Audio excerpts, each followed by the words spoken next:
I'm a doctor, and I will tell you, you can get whiplash by trying to follow Joe Biden on this. So take a look at what happened. First, he agrees with a bipartisan bill focused on real infrastructure, and within 2 hours, he buckles to Nancy Pelosi and Chuck Schumer, who say not so fast. Unless this is handcuffed to this massive tax and spending bill, we're not going to send it to the White House. So he said, well, okay, well, I won't sign it if it's not tied together.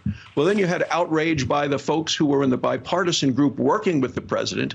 And then what happens? Well, 2 days later, he flip-flops again. I mean, he's like a weather vane going to whoever the loudest voice is at the time. That's exactly what I believe has happened, that the White House staff and Schumer and Pelosi, who are beholden to the far left wing of the Democrat Party, said, we're not going to go for this bipartisan bill. I spoke to Republicans and Democrats who are involved in those negotiations. They couldn't believe it. Well, I think there's been good faith on both sides. And you know, it's true that there was a miscommunication there. Oh, hello. Come on over. Come on over. We had a really good meeting, and to answer your direct question, we have a deal. No, I viewed them as separate votes when the president first came out and said he has an agreement on an infrastructure bill. But no, when they went to clarify and the Speaker and Schumer said, no, you cannot vote on that until we have all the taxes and the Green New Deal, and they have to go together, and then the president says he has to sign them together. It's one big deal. So it's not separated. I don't see any Republicans supporting that structure. I actually think the Speaker's trying to kill it. I'm going to fight like heck to get them the rest of what I think has to be done. On education, for example, my proposal was in the family plan, early education and free community college. I'm going to fight like the devil to get that done. But it's not going to be with Republican help. I'm going to have to get every Democrat and do it through reconciliation if it gets done. Package. So by moving forward with this two-track system, are you putting the bipartisan bill in jeopardy? Sure, the bipartisan bill was, look, the bipartisan bill from the very beginning was understood there's going to have to be the second part of it. I'm not just signing the bipartisan bill and forgetting about the rest that I proposed. I proposed a significant piece of legislation in 3 parts. And all 3 parts are equally important. But now Speaker Pelosi... Is deal, no deal? Deal, no deal. So, but they're saying now that there is going to be a two-track negotiation. It's a bipartisan and a budget reconciliation. What are your members saying about the fact that, yeah, they want a bipartisan package, but then there's going to be more money later on as a guarantee to make sure that both of those happen? I think my members think they need a chiropractor because they got whiplash after watching the president yesterday say there was a deal and say there was no deal, and say you can't have a deal of $1 trillion on infrastructure, but you got to vote for $5 trillion the same time too, and you got to raise taxes on everybody, and you've got to have a Green New Deal. I don't think that's going to work. I don't think that's going to pass, and I think they killed any opportunity. I think it was disingenuous in every shape or form. Bill that's being worked through mostly in the Senate, where a number of Republicans and Democrats had seemed to reach an agreement on what would be considered traditional infrastructure without tax increases. It's now become a little more confused by this suggestion that maybe the Speaker has said it has to be tied to a budget reconciliation bill that would possibly raise taxes, which is not surely where we are. It doesn't seem to be where the bipartisan group in the Senate is. For over decades, we've never really had a disagreement on what infrastructure means, and I think most Americans would recognize what the definition that we've always gone by on a bipartisan basis, and it's roads and bridges and waterways, ports. I think recently both sides would agree that broadband is something that we would include in that definition. But just a few moments later, I don't know what that agreement is if you say you can't have this unless you vote for another $5 trillion over here, and it has to be at the same time, I won't sign it. That's no deal. And I think that's very difficult for a future Biden administration getting any agreement. Who can trust them? Who can think if you're sitting negotiating with somebody and you literally walk out to the microphones and say we have an agreement? I don't know if he whispered to him he was going to ask for $5 trillion more, but it doesn't work. I assume most every single member went there in good faith on Republican and Democrat side. And I imagine every single one walks out feels and somehow it wasn't an honest negotiation. And that's a difficulty for America in getting something else done. But alas, that optimism was short-lived. Less than 2 hours after publicly commending our colleagues and actually endorsing the bipartisan agreement, the president took the extraordinary step of threatening to veto it. It was a tale of two press conferences. Endorsed the agreement in one breath and threatened to veto it in the next. This is roads and bridges, but also lots of other kinds of infrastructure, including broadband, including our water system and our rail system, all of which is good for the economy. This will lead to more efficiency in our economy, higher productivity, more economic growth. This is about the long term. And it's something that traditionally has been very bipartisan. And I'm pleased to see today we were able to come together on a core infrastructure package. This is not non-infrastructure items, without new taxes, and with the commitment from Republicans and Democrats alike that we're going to get this across the finish line. So I appreciate my colleagues behind me.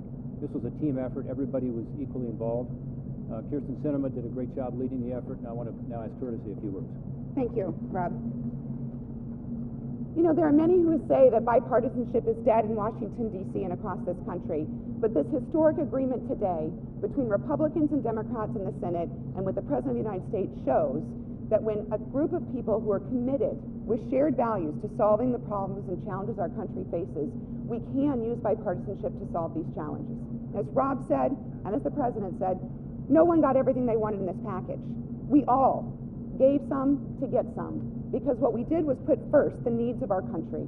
This does represent a historic investment in our country's infrastructure, and it meets the needs of folks who live from Virginia out to Arizona. It invests in green energy and climate, recognizing the changing nature of our country and our future. It invests in broadband, in our power grid, in our structures. And we are delighted to go back to the Hill and begin earning more support from both Republicans and Democrats to get this bill across the finish line. There are other members of our group who'd like to say a few words, and so I'm going to scoot over and let other folks step up, and then we'll take questions after we finish. Can I come next? Susan? Well, first I want to thank our two leaders, Kirsten and Rob, and every single member of this group. Everyone contributed to what is the largest infrastructure package in history. This is important. We've agreed on the price tag, the scope, and how to pay for it. It was not easy to get agreement on all three, but it was essential. It was essential to show the American people that the Senate can function, that we can work in a bipartisan way, and it sends an important message to the world as well, that America can function, can get things done, and particularly on an issue that, as Rob mentioned, we've been talking about the need for a large infrastructure package for decades. Today, we are delivering. A little bit further, we've talked about infrastructure, meaning roads and bridges. I'm from Louisiana, but I think I can speak for every coastal state and every riverine state. There's been an incredible problem associated with loss of coastline or flooding in these riverine systems. There's $47 billion for resiliency. When I called the White House initially to explore this, I said, do you mean like coastal restoration? Do you mean like riverine systems which are flooding and maybe we can do something to make it more resilient? Or wildfires to try and tamp that down? And they said that's exactly what we're speaking about. So I do think as we focus upon the roads and bridges, which is so important, we need to also think about how we're making a beginning investment in the resiliency that will be essential as we address our changing environment. No one knows that better than someone from Louisiana. One thing I'll add, and in this process, we'll also be creating those jobs that help rebuild the coastline or to build the pipelines to sequester off the carbon dioxide, et cetera. And I think it's important to send the message. There's going to be a lot of jobs that come out of this. So thank you. I think it's important to recognize that when we say a bipartisan bill, what that really means, not just to those of us in the Senate, in the Congress working with the White House, but that signal that it sends to the country.